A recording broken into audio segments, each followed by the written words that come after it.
Senator, come on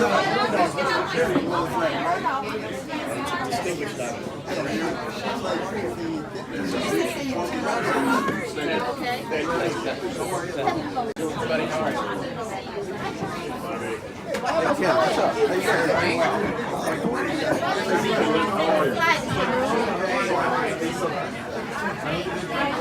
All right, we're going to get started. If everybody can find a spot and grab a cup of coffee, that would be great. Really appreciate everybody coming out today. First and foremost, we'd like to give a real wonderful Greenwich thank you to Karen and Karen's Cos Cobber for hosting today. As you can see, this is one of the true gems of the town of Greenwich, so if you all come down and patronize, it would be wonderful. We thank you again on behalf of the delegation. It's my turn up to be the host/chairman of today's event. So we're going to begin with just giving you a little brief overview of the things that we do here. We've been doing these coffees prior to my being a state legislator. The intent on this is an intimate gathering. You can enjoy some coffee, some bagels, and some refreshments prior to getting off to work and understanding the things that are going on in this legislative session.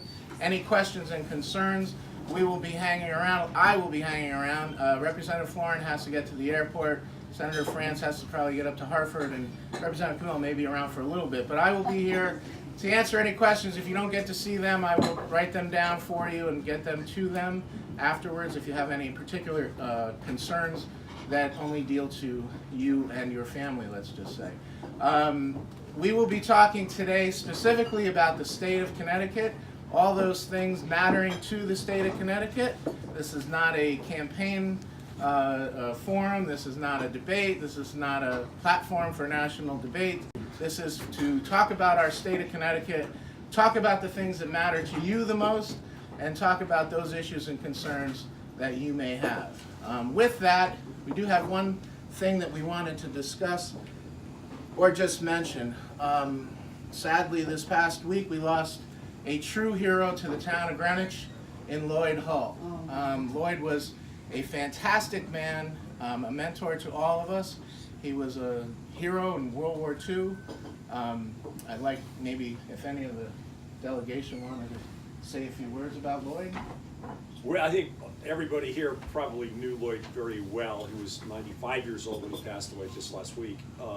But I mean, if you look at his record, just in World War II alone, as a person serving this country and everything it stands for, he was in, I think it was 7 major battles. He was in the Navy. 7 major battles, including Okinawa, Iwo Jima, D-Day. Most of those were unsurvivable for, a person who was, going through 2 of those, let alone 3, and an additional 4 or 5 on top of that. His ship was attacked by kamikazes, where he nearly lost his life. He was knocked out a couple of times and rescued. But he came back and was one of the most upbeat, understated, low-key people who, again, just spent the rest of his life, serving the public in so many different ways. He was an attorney, but he was always volunteering, always doing all kinds of great things for the town. So wonderful guy, great loss to Greenwich, but an amazingly full life, and he will always be remembered. And I especially remember we sat next to each other in church every Sunday, and he had such a quick wit, and he was a famous punster. And even the model of his ship, the SSF Laffey, there's a display in the library now about his oral history, and his caption that he submitted is called Lloyd's Hull. And the Laffey's been known as the ship that would not die, and Lloyd will never die in our hearts. Thank you. Yeah, it's Lloyd. It's hard to add to anything to that, but I knew Lloyd for many, many years, and we would get together every once in a while, and not once in all those years did he mention his service. Not once. His first thing he'd say, and last thing he'd say was, "How can I help you?" Every single time. Great guy, a great American, and we're going to miss him. So 95 years of life, great man, great human being, great person of the town of Greenwich. If we can have a moment of silence for Lloyd, that would be great. Thank you for that. One last introduction.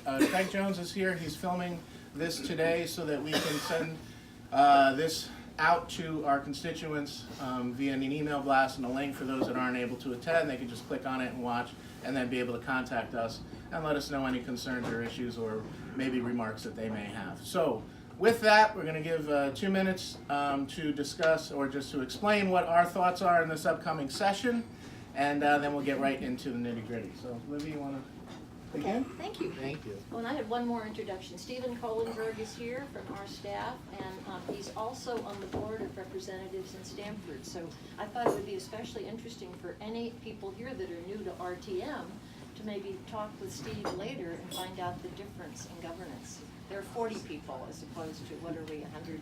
230. 230 now, okay.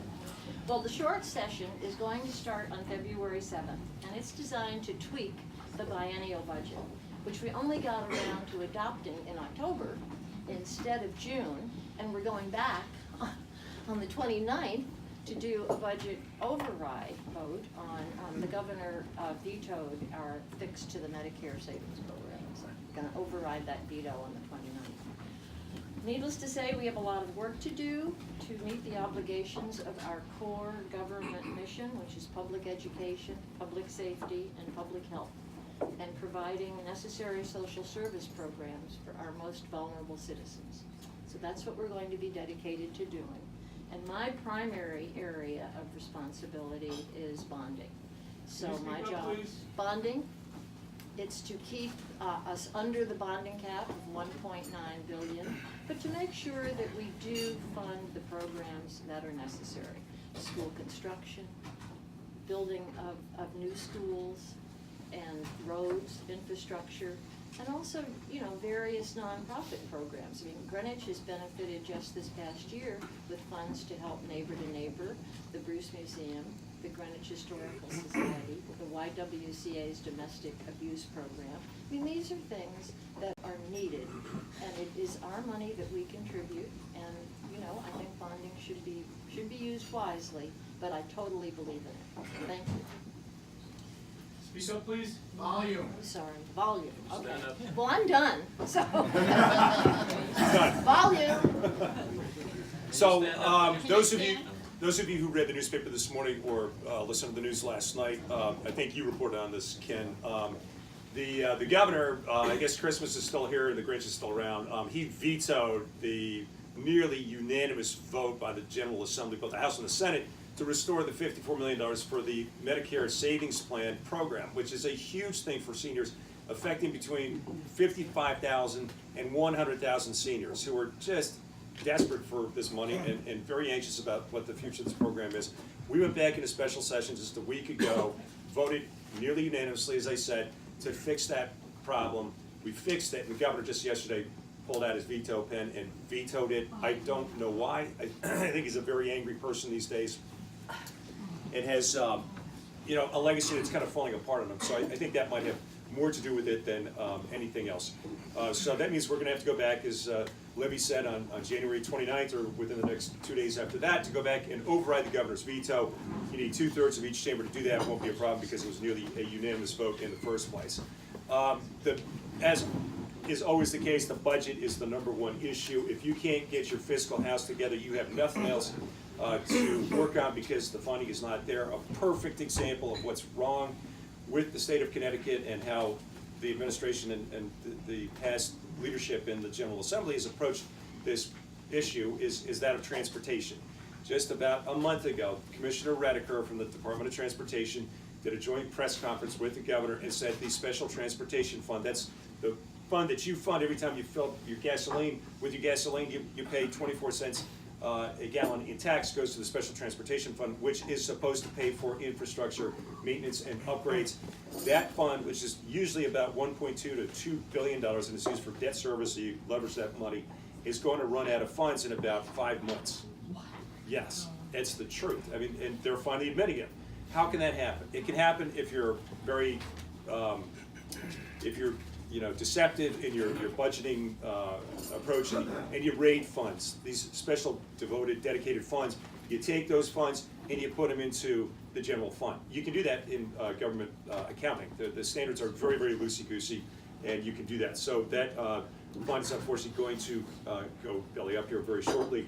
And what does that mean? It means we're probably going to be reintroducing the whole idea of tolls on I-95, 91, et cetera, and additional taxes on you and me and everybody else, which is the last thing the state economy can use. We're essentially this close to being in a recession. We've grown for 7 years now at about 0.3 to 0.5% on average. It's not a good record at all.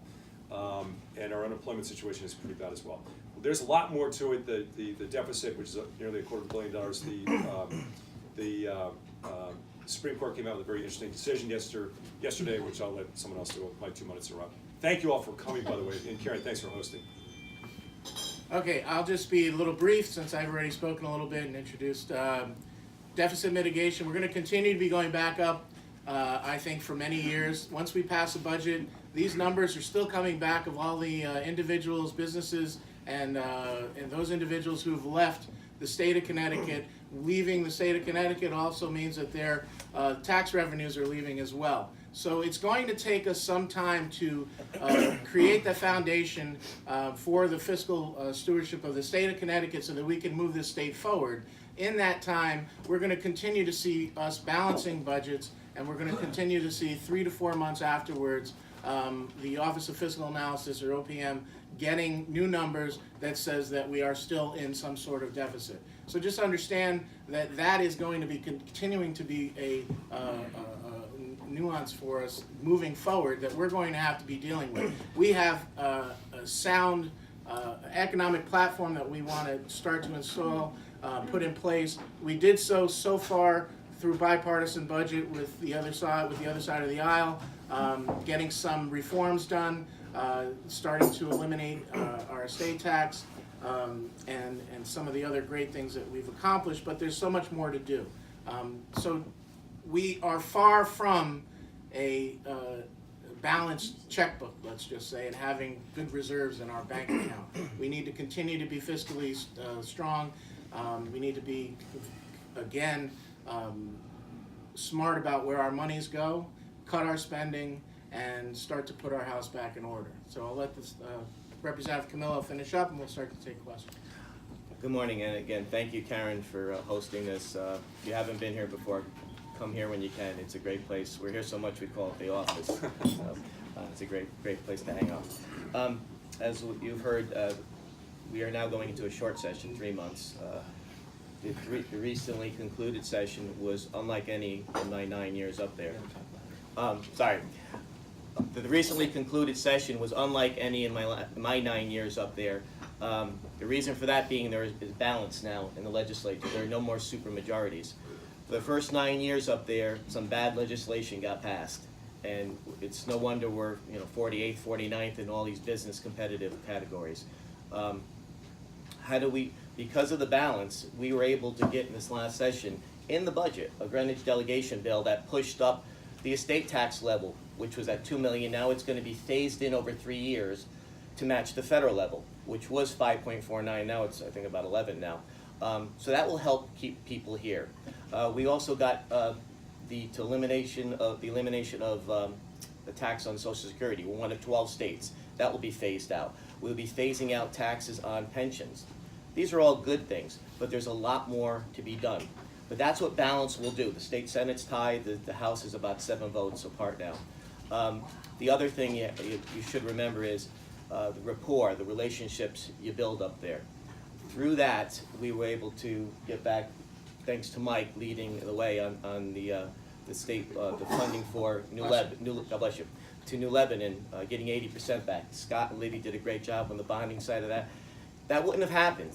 That would not have happened if the delegation did not have a good relationship with each and every one of our colleagues across the aisle. Many people wrote off the 80%, said there was no way we're going to get it. But we did it through perseverance and through personal relationships. So we'll continue to do that, but there's a lot more work to be done up there. The state's in rough shape. But through some of those reforms we got into the recent budget, I'm hoping we can build on that. But at the end of the day, the only thing that's going to change Connecticut is bold initiatives, looking more to the private sector, especially with transportation. Okay, with that, we'll open up the floor. Right, Tom? One thing, please say your name before so we know who we're speaking with. Thank you. That's good, Mike. Thanks, guys.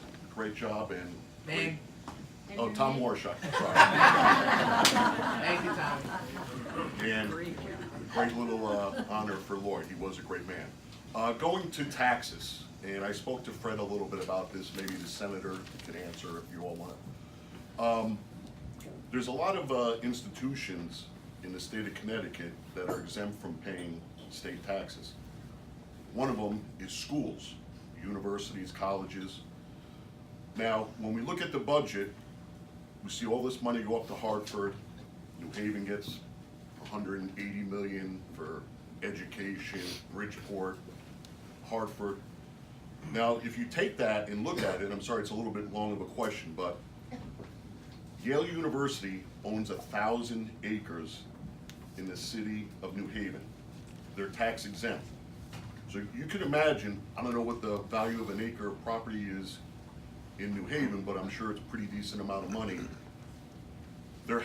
We have to do something with these exemptions. Now, you and I, we pay 70% on our house. You have your market value, and we're taxed, our mill rate is, we get taxed at 70%. I'm not saying we should tax these universities at 70%, but it's not fair to the big cities like New Haven, Bridgeport, Hartford, that have 2, 3 colleges that they take a lot, and these schools are exempt. Now, even coming down into Greenwich a little bit, we all know that Tudor Jones just sold his property up on King Street to Brunswick, which is fine. But now, there's another $600,000 or $700,000, and it goes up every year, just like our taxes do, that is not going into the town of Greenwich. So I'm hoping the delegation can take a look at this. I mean, Yale's got something like 40 billion in endowment. So my question is there any way that we can get this exempt so that everyone pays a little bit of their fair share? You know, a great example of what new policies have looked like to address that very issue is the hospital tax.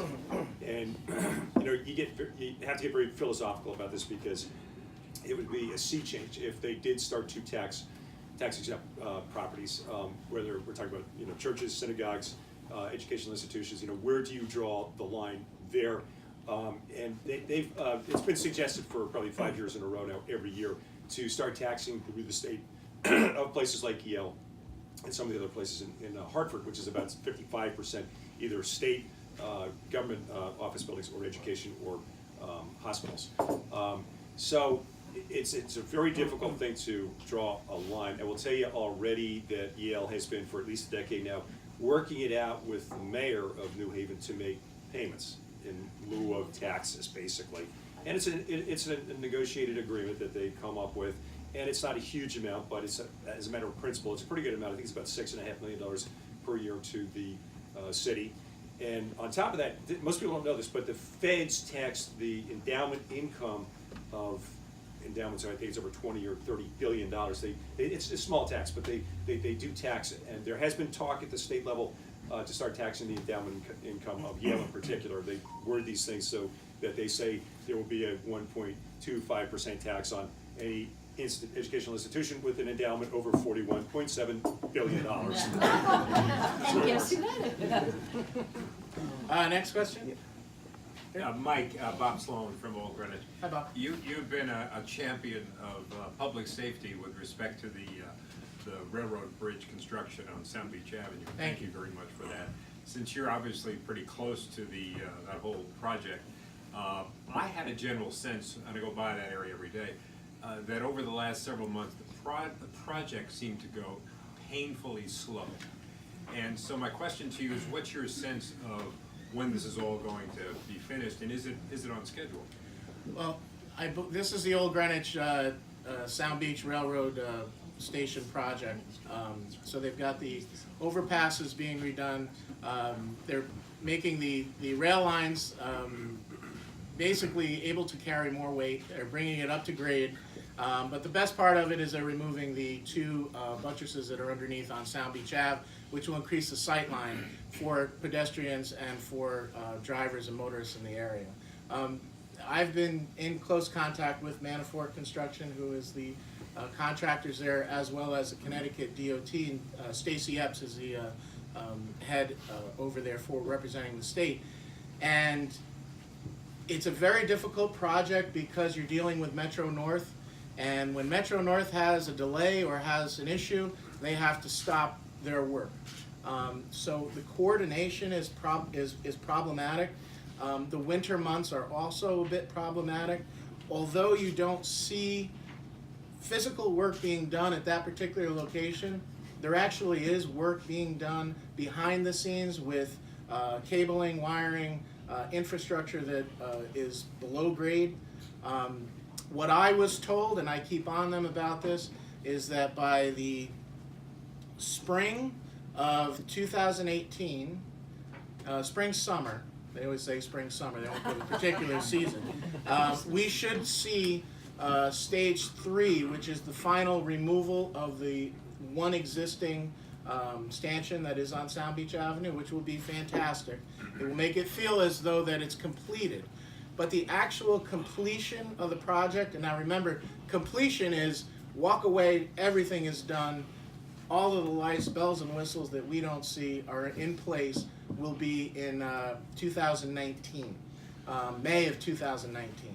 So I think to our extent, as you know, in the community of Old Greenwich and representing that area, 2018 spring, summer, we will feel as though it's completed. You will still see construction workers around, but the majority of the work will be done at that particular time. We're still trying to keep on top of them. There is a website that you can go to, Old Greenwich Railroad Bridge Repair, and you just put that in the search engine and the site will come up, and it gives you real-time updates on traffic pattern changes and work hours. Our biggest thing is trying to make sure that we let the community and let the business owners know of when the particular work is being done. That's an inconvenience to the neighbors. So hope that answers. Yep. Well, can I just say Oh, one I'm thing? sorry. That's okay. And Mike, Scott and I also serve Stamford, and you might have noticed that they're working on the Atlantic Street overpass, and they're doing it a totally different way to take care of basically the same problem. They're building the bridge off-site, and then they'll slide it in at the last minute. They're on target, and they're on time, and that is also pushing Old Greenwich to be on time and on target, so that's good for us. Thank you. Okay, sorry. Scott mentioned one, the transportation. Name. Sorry, Gunnar Klensberg, I live in Old Greenwich. So one of the things with the transportation, one obvious thing is that the cars use less gasoline. So obviously in order to get the amount of money we had in the past, we need to raise the gasoline tax. And that hits everybody that lives in Greenwich or lives in Connecticut, but also a lot of other people that travel through. So if you call that a tax, which I disagree with, then we have other people helping us pay that quote-unquote tax. Another thing is that you mentioned is are tolls. I don't know, I see numbers of several, $800–900 million that it will bring in. That is also a quote tax, which I disagree with. It's not a tax. Going to Greenwich Point and pay $15 a year is not a tax. So why is it that we haven't been able to put in tolls that can really help the transportation fund and help Connecticut? Well, I mean, up until recently, when the tolls came out in about '87 because of the accident in Stratford, where about 7 people lost their lives, we will have lost federal funding. That has been fixed now, because that was one of the big things that prevented us from putting it back. What seems to be a problem now, and they keep rating the special transportation fund every year. Even the same people, including the governor, who keep saying he's for that, for the lockbox on that special transportation fund, he raids it every year. It's been done for 20–30 years. Right. Every governor has raided, not just Right. Malloy. But what I'm saying, but he's also saying on one hand he's for a lockbox, and on the same day he's raiding it. So you can't defend that. What's the answer to Well, here's what I would say. Number one, if you left that alone, number one, and don't touch that over all these years, all right, that would be one thing. I would keep the way stations open. They get shut down a lot. They took that away from the state police against a lot of our wishes. I know the first couple of years they lost a few $1 million in revenue from that alone. But you know, again, so if without a lockbox and you put tolls up there, what's to say that they're not going to grab the money from the revenue from that again and put it back in? Even though they said, well, we're not going to do that. Well, they said they weren't going to raid the Special Transportation Fund too, and they do that every year. So unfortunately, past history tells me unless there's a lockbox there, there's no guarantee the money, the revenue from tolls, is going to go to the roads and bridges. But it goes to Connecticut. I mean, it doesn't disappear to New Jersey or New York. It's our money that we collect. Yeah, but if it's going to a dedicated fund, okay? If you're, I understand what you're saying. yeah, it's got to stay there. Not we're got to stop raiding funds. Okay, next, we'll go here. My name's Dick York, and I live near Glenville. First, I want to commend you all for working together on both sides of the aisle this year, and like so many state legislatures, you guys have actually done what doesn't seem to get done at the national level, and I'm sorry our governor didn't appreciate that. A couple issues, the issue of taxes that keeps on getting brought up. I think I may be preaching to the saved, but we've got to start reducing the expenditures, and we just have got to get the size of our government down, and that's just aggravated so much by the new tax bill.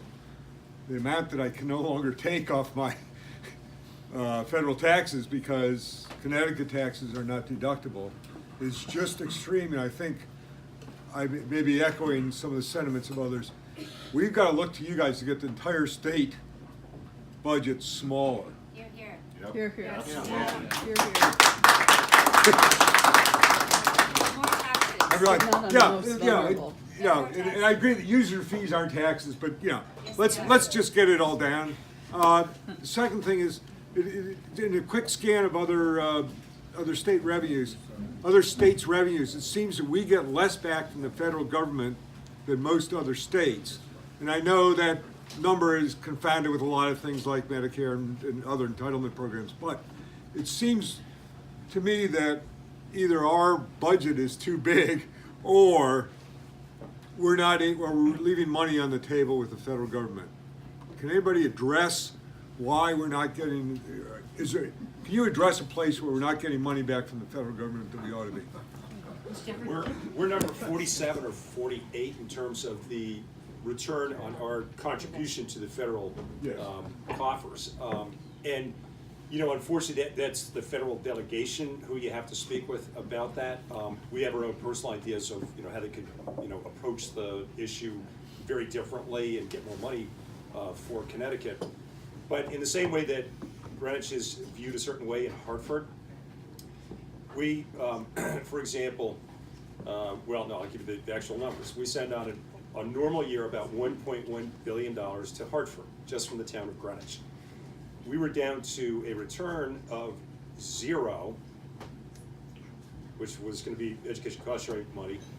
It went to 0. It's back up to 2.5 million or something like that now. But that's on $1 billion, so it's less than 1 penny on every dollar that we're sending up to Hartford that we get back. And your delegation fights every year to get whatever it can.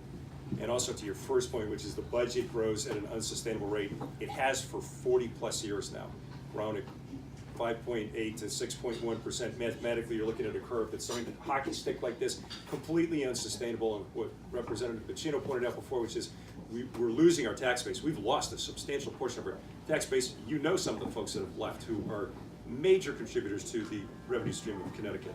They're gone, and they will never set foot in the state again. So you're right, and that's been certainly our quest for all of our years up there is to reduce the budget increases so that it's sustainable and avoid things like the CVAC What contract. about some negatives? Not reduce the increase, what about some reduction in total Thank you. expenses? Thank you. Zero-based budgeting, if not cuts. Well, one of the things we're gonna look at immediately is these overtime charges, because they just brought out a report. I mean, it's been staggering how much more overtime we're paying. That overtime goes into. We can't hear you. I'm sorry, we're gonna be looking at overtime right off the bat. It's exploding, and The overtime that is paid goes into the state employee's pension.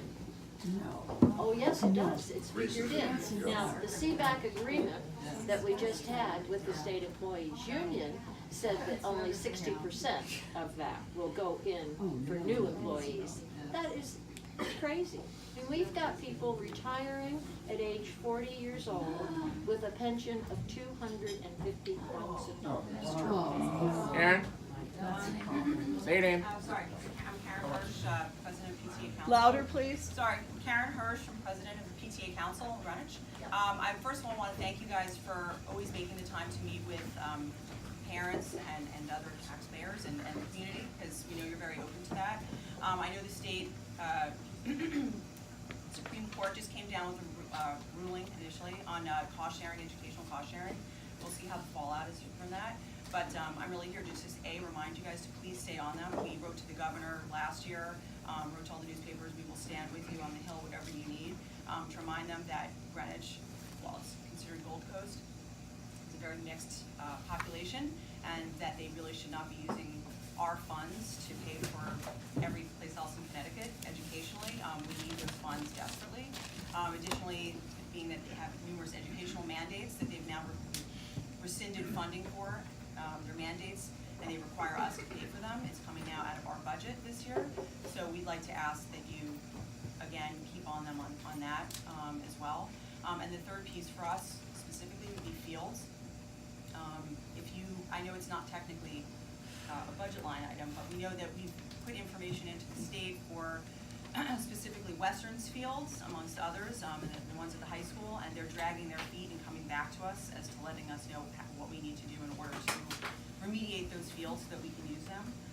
Again, we are happy to come and stand with you in any given day that you ask. Just reach out, but we do ask that you keep that on the table to remind them to give us a response. Just to let you know that I spoke with First Selectman Tessie yesterday, and I'm going to try to coordinate a meeting between the departments, this legislative group, and DEEP to start the conversations to discuss remediation of the fields and what we need to do, not just Western, but all of the middle school fields, plus 6 and 7 over at the high school. So talks are going to start. Sorry. I'm Gerald Pollack from Old Greenwich. My problem is traffic congestion on I-95. You and everybody else. An article in the New York Times about I-95 found that from Maine to Florida, the most congested part of I-95 is Greenwich to Stamford. Now, going back to tolling, forget about the lockbox. You can't. With modern technology, you don't need booths.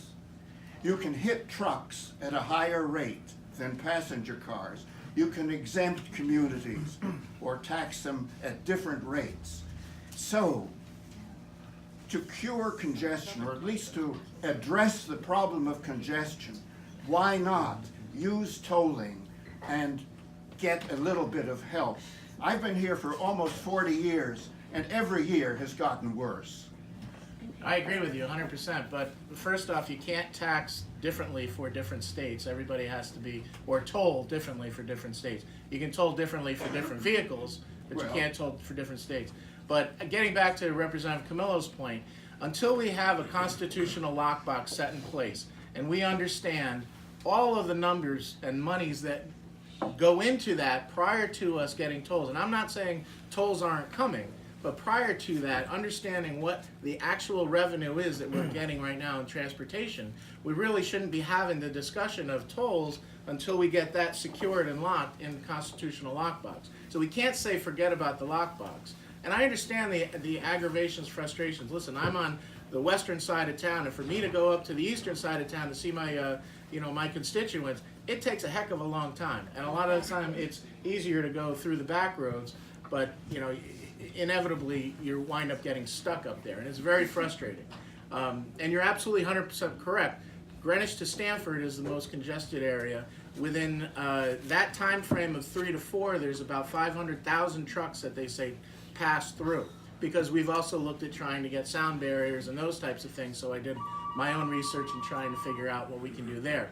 But tolls are almost, I mean, it's an inevitable discussion that we're going to be having up in Hartford. It's just a matter of managing it correctly so that we're not overtaxed, overburdened in one particular part of the state where you can control this through the middle of the state where all of the can we turn that off, please? Thank you. Where all of the all of the highways meet, like your heart, arteries, boom, you can toll around that. You don't want to be tolling in residential areas where they have to go from here to there just to live and survive, as they want to do over in Danbury, as they want to do down here. So we are looking at it, but until we have a constitutional lockbox in place, I'm willing to talk to you more about this, we really can't move forward with anything. But isn't there gonna be a referendum on the transportation fund being a lockbox? Or aren't the Yes, voters gonna yes, be yes. given that opportunity Yes. to vote? In November. Yes. Which is why we need to wait until that. So we're gonna go on the back here. Oh, no, I'm going in the back. Yeah, right there. I know, I'm trying to, yeah, I don't know, you got it. Chris Hughes. There you go, Chris. Thank you, guys. I have a manufacturing question. So I'm an owner in a firm. We manufacture in Boston right now. We got 40,000 square feet. We need 200,000 square feet. That state, is affectionately called Massachusetts. I don't like commuting to Boston. We want to manufacture here in Connecticut, and we could employ up to 600 people. Are there any plans going forward that's going to reverse the very negative attitudes and bureaucracy there is in Connecticut against manufacturing? I mean, there's a great labor base here, good skilled people for an excellent rate. It's as if the state doesn't want us to move here. It's an outstanding question. You're hitting the nail right on the head.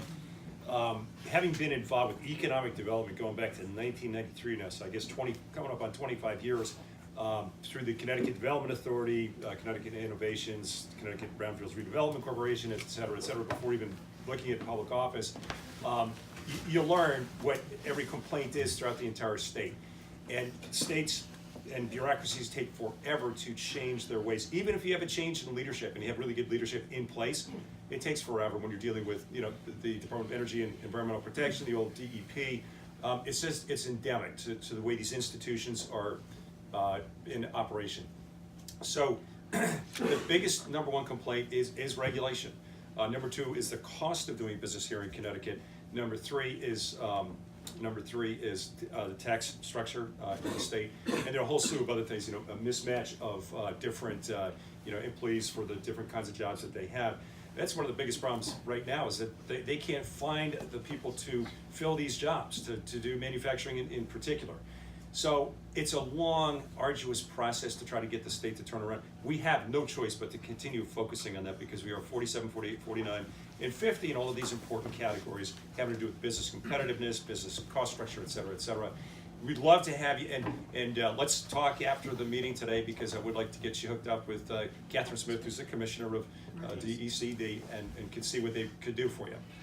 And your delegation would always be there to try to get you through the labyrinth of state government and regulation to have you come back to Connecticut, or come to Connecticut in the first place. So great question. And we are working very hard to build you a workforce. We've spent a lot of money on bonding for our technical high schools and our community colleges, and also we've made the apprenticeship program much more easy to access.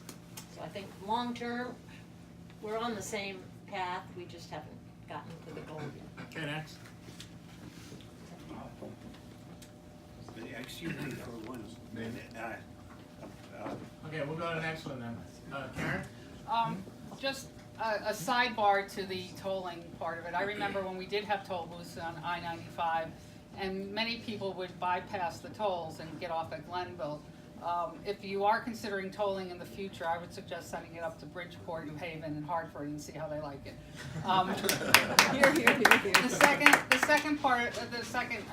The question that I have also is that, we for a long time have this regionalized pricing for gasoline, which makes Fairfield County, especially Greenwich, pay probably the highest gas prices in the state. Is there any movement to getting rid of that, which is basically protecting the upstate people from the Massachusetts border? In my part, for example, I'll go to Portchester before I'll pay the high prices in Greenwich. But if you go up to Norwalk, which is only literally, 15 miles away, it costs much less than in Greenwich. So is there any thought of getting rid of regionalized gas prices? We've worked on that for years to get rid of the zone pricing, and you're right, it's very territorial. Once that gas is in the pipeline, it's not gonna cost more as soon as it comes to our shore. But people upstate, our colleagues, they won't even hear about it. That's your problem, not ours. We did get it out of committee about 7 years ago. 7 years ago, yeah. Which was That's the as far first as it time got. ever. And the reason why zone pricing, which is illegal in most industries, as Libby said, the upstate legislators agreed with us. They said it's crazy. But they were afraid if they voted, their prices would be raised.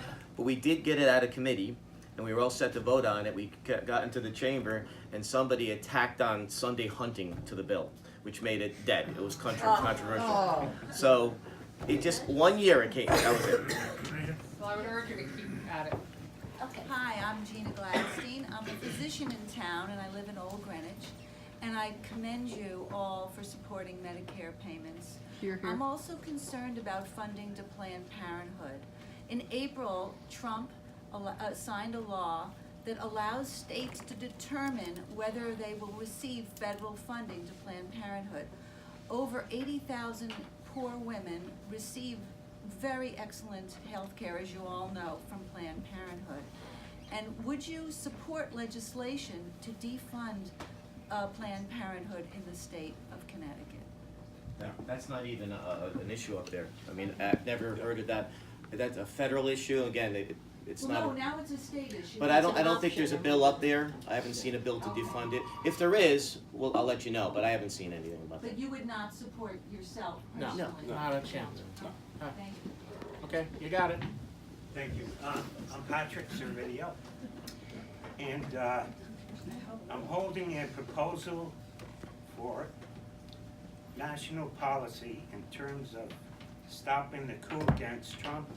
and No, we're not implementing- good, no, No, we're sorry, not talking Patrick, about we're not that. going down that road. In the back there, please, thank you. We'll talk about it after. We'll talk about it afterwards, we'll deal with that. In the back there, speak it up. Hi. You're good, I can see I'm it. short. My name's Tyra Lopez and I live here in Greenwich and I'm a small business owner. Just wanted to follow up on the question from Mr. Hughes. Also, being a small manufacturer, what either at a local level or at a state level are the government thinking about to incentivize businesses to attract them to rival states like Colorado or Massachusetts, because we have so many resources in Connecticut, from an agricultural, empty manufacturing spaces in Bridgeport, and other industries even related to energy. Are there any plans to just put forth an investment, even if we can't reduce the taxes? What is being done to say, here, come to Connecticut, let's be the new hub of green energy, or or unleash rival Colorado with the medical marijuana, or rival make Massachusetts really undercutting their manufacturing base. What is being done what is being done at a state and a Greenwich level, even to say rival Philadelphia and be an automation hub? What are some real thoughts to attract industries back to Connecticut versus just cutting taxes? What are the programs being done? What's being done? Well, let me give you one first. Is a couple of years ago when I was on higher education, now my wonderful colleague here is on higher education, we put in place partnerships between the universities, four-year universities, and the community colleges. So those individuals in the community colleges and in the tech schools, which I think Representative Florin can talk better about, is the partnership, so that we had developed a plan for prosperity for these students, so that they could continue their education through from the community college to go over into the universities. So let's say like a Sacred Heart University partnering with a Norwalk Community College, or Housatonic with the University of Bridgeport, so that these students, the future of the state of Connecticut, have an opportunity to continue their education in a specified field, and then get their four-year degree, incentivize them to stay in Connecticut, show these businesses that we have the workforce here for you, that's at the top of the rung of the ladder, ready for you to come invest your time into the state of Connecticut. and we're looking at what avenues as far as business are that we should be specializing in, whether it's healthcare, whether it's technology, whether it's manufacturing. You want to mention the tech schools and the well, that's part of the continuum. Yeah. The other thing that we're doing through the Department of Economic and Community Development is for our attracting businesses, instead of just being scattershot, we're now trying to do hubs. We've got a biotechnology hub around the University of Connecticut's Healthcare Center in Farmington. We've got our financial hub, Stanford and Greenwich. So we're trying to attract clusters of industry and then provide the workforce that they need on site. And just to answer your question specifically, for at least 30 years now, the state has made a concerted effort to provide financing, typically low cost or low interest loans to companies that are having trouble in the state or are interested in coming to the state of Connecticut in the first place. And it's been relatively successful. The only problem is that Connecticut's gone the wrong direction in terms of regulation, tax structure. The balance sheet is terrible, and people are smart about that. They look at that and they say, I don't want to be any part of a state that has a balance sheet that looks like that. And I will say this about the governor. He has been the most aggressive on the economic development front of any of the governors that I've worked with before over 25 years. And that's great because he's got a lot of interesting companies coming to Connecticut, some of whom actually do come here. But on the other hand, he's let the balance sheet fall apart.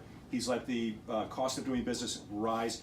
He's signed things like the CBAC agreement, which hamstrings the legislature for another 7 years now, 9 years now, and is not able to address the cost side of the equation.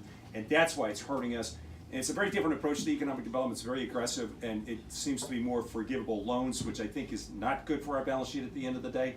But he has done a good job of getting people at least to pick up the phone. In the back there? Good morning. Jim Vivier with Family Centers, and on behalf of my colleagues at the Y and Child Care Learning Centers who provide preschools, and I wanted to ask a little bit about the Care for Kids funding. That seems to be a little on again, off again. When we've got money, the government throws it in there. When we don't, he halts it. But this is a great resource for working families, which again is an incentive for working families.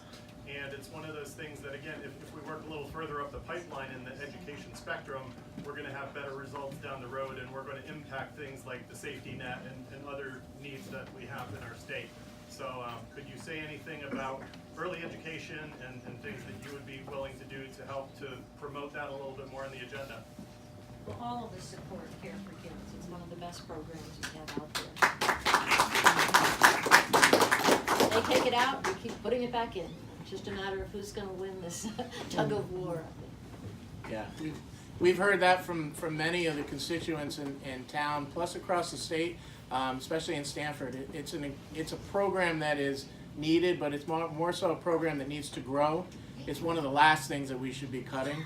We should never be looking at those types of organizations to be trying to balance our books. I mean, that is, in essence, the future of the state of Connecticut.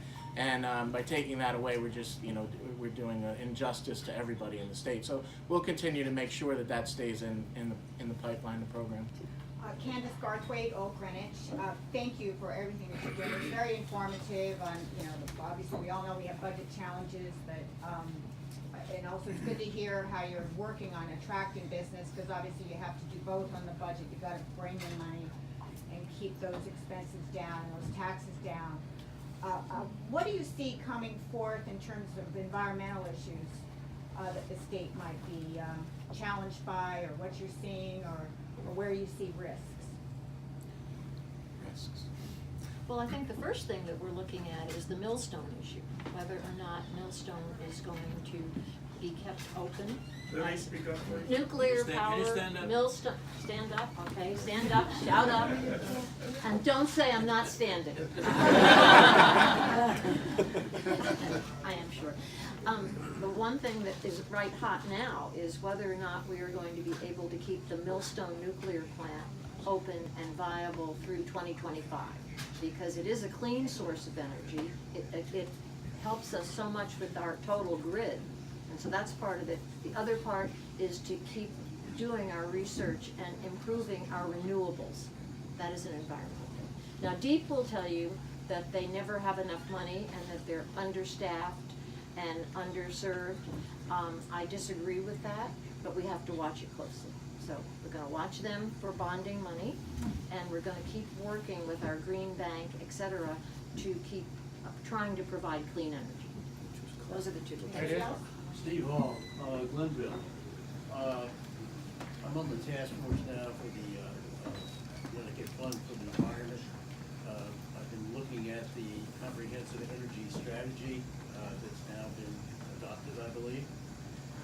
I'm a bit late getting in here, very popular venue, and I appreciate all the work you guys are doing.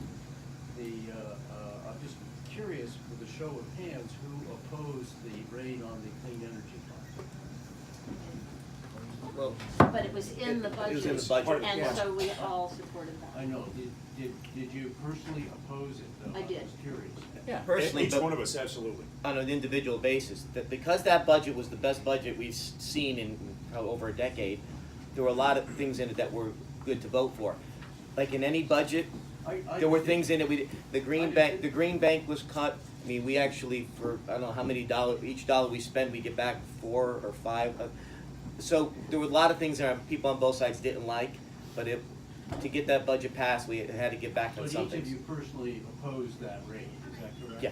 That's correct. In Absolutely. fact, yeah, some was taken a little bit further because leadership really did want to cut it even more. So they I understand. put me in charge, in the Senate anyway, in charge of researching the Green Bank, how it's structured, how it's managed, all this, everything else. So I know the bank inside and out, and it's a good program, and defended that vigorously when they really wanted to take more money. So That still in answers the existence. question of the blow to the economy and trying to attract the right people and the right business and the solar and the renewables, and that really was a blow.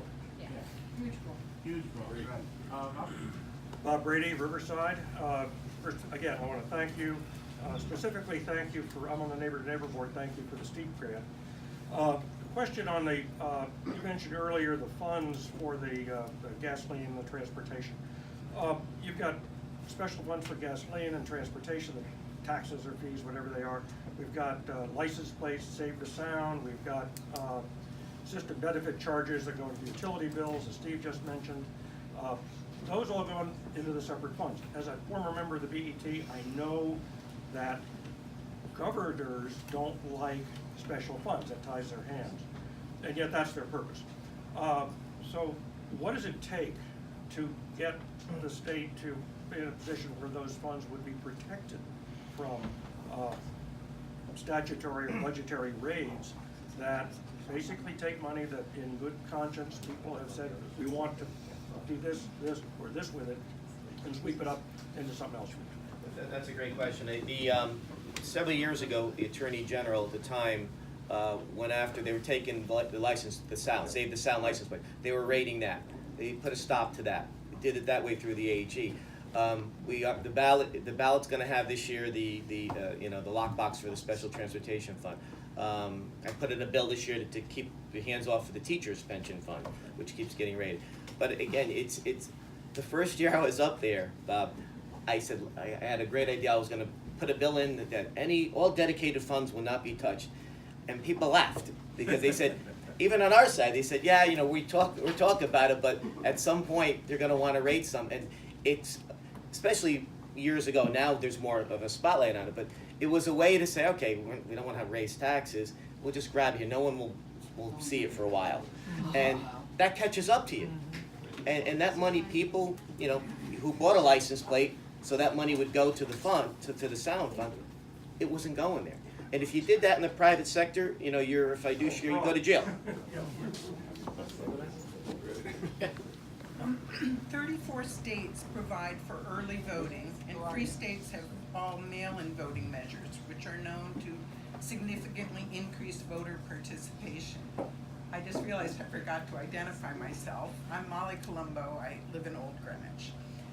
My question is, would you support legislation in Connecticut to provide for early voting? I understand it also involves I just would like to understand your views on increasing voter participation. I think every one of us feels very strongly that maximum voter participation is paramount to good democracy, and we are, all of us, I don't mean to speak for the other three, but we will always do whatever we think in our judgment will increase the maximum, amount of participation. Well, early voting, and so, which and, is and so so widely used it's across the country, sure is one of those. within a reasonable period of time in advance for good reason of the election. I think it's reasonable to allow that, but to allow people to start voting 3 months in advance, I think asks for a lot of trouble. Even 2 months or 6 weeks in advance, you start to get into very complicated issues. If you talk to the experts, you talk to the people who spend their entire lives following this, they say there is a point of diminishing returns where you're not going to have an accurate reading of what the will of the people is if you open it up too much. So that's more my personal view, the latter part. I'm sorry, I'm not quite understanding. You're saying that you like the current system, which does allow for absentee ballot Correct. voting for a specific reason. But Correct. in the majority of other states, early voting is allowed for, it's controlled. It's not the vast thing that you're It's got a time describing. frame. So that's my question. Would you be Sure, as I said before, within a reasonable period of time, 2-3 days before an election, absolutely. I think that probably does make sense. If you do it much more than that, I think then you take the essence of what an election is all about out of the process. We've got maybe time for two more, so we'll go here. Yeah. So first a comment and then a question. The comment is, thank you for coming today, this is great. I think people are hungry for contact and information. I don't think they're hungry. Let's meet at town hall or one of the middle schools where there's ample seating, parking, and microphones so that we can all participate. Only if Karen will agree to care. We can all come to Karen's for drinks afterwards.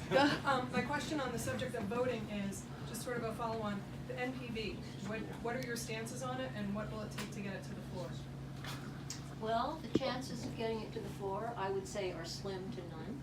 There is absolutely no political appetite for it within the Government Administration and Elections Committee. Speak up. Where's the microphone? I'll go to town hall now. It just doesn't seem to be any political appetite for that right now, for the national popular vote. It never, it just never even gets any further than the GAE committee. And this being the short session, I don't think it'll happen this time. But you know what? I would bring it up. Denise Merrill is coming on Sunday for a meeting at the Eastern Greenwich Civic Center, and I know she'll have a microphone. And I think you should ask her. She's our Secretary of the State, and she's in charge of all voting matters, and she'll have a much better read on it, but I don't see it happening. I mean, we had it before several years ago, and there were a lot of questions with it. I know people say, well, no one comes to Connecticut, but what that bill would do, okay, and there were even some local Democrats who didn't like it, would basically disenfranchise your vote. It would throw it away, because how Connecticut would vote wouldn't matter. They would be awarded to whoever won the national popular vote. So if that's your concern, then maybe look at proportional percentage of the electoral vote. So say, what did President Trump get, 42% in Connecticut? So if you awarded it that way, they would say, all right, I'm not going to get it. If I'm a Republican, it's a blue state, but I can get maybe 2 or 3 or 4 electoral votes. You may see them come there more. But just, this is my personal view. To just say, well, we're just going to cancel out how Connecticut voted and just throw our electoral votes because of how the other states voted, I'm against that. And I know I have friends who are for it, then we go back and forth, but it's a good discussion, and the proportional representing of the electoral votes, I think, has more validity. There you go. Thank you. Good morning, and thank you for holding this meeting so we can have information passed through. My name is Christine Edwards. I am from Cos Cobber, and I'm very happy to be here at Karen's. My question, and I've asked this for probably 20 years, and it was interesting to see traffic again, thank you, as one of the #1 issues in the POCD. But we had an event that happened many, many, many years ago, and 20 years now I've been speaking about this, and asking if we can have our legislature, all of everything, Senate, legislatures, do something to rebuild the Hudson Railroad Bridge, which previously had all the trucking go over it from the ports in New Jersey and such. And due to the lack of that bridge and never having rebuilt, we have all those trucks on I-95. And as you said, 100,000 or 300,000 trucks around 1 to 3 p.m., something, huge number that was just mentioned. If we could take those off, it's a tremendous benefit to the tri-state area. And this is something that I've asked many governors before, Roland and before even that, are we going to participate as a spearhead to have this bridge rebuilt? How many people know about that bridge? Not too many, but this was a bridge that carried tremendous amount of truck traffic on rail car from the ports, instead of having to go through New York and into Connecticut. If we could remove those trucks, the benefit to our congestion problems would be so tremendous. And I really want to bring that up again as a collaboration from New York and New Jersey and Connecticut. It's really way beyond the time that that should have been built. Thank you. Thank you. Thank you. Okay, we are out of time. Now, I do want to say that we are available 24, I don't want to say 24 hours a day, but we're always available. And up on the bar, there's some information of how you can contact us. If you want to be on our email list, we send out e-blasts. They're not at all political. They're usually just informative to let you know if there's closings on the highway or on the Merritt Parkway, upcoming events that we want to make sure that you're aware of, like Denise Merrill coming down. Very informative, but also a way for you to keep in contact with us. If you have a particular concern or something, or you want to ask us a question, we're there for you. That's why we have these things here. It's a nice setting. This is the first time we've had so many people. We appreciate you all coming out. We will look at maybe possibly having it, provided you guys keep coming at a larger venue. But in that regard, I want to thank everybody so much. A couple of us will still be here if you have any specific concerns or issues. But be safe, stay warm, and thank you guys all for coming out.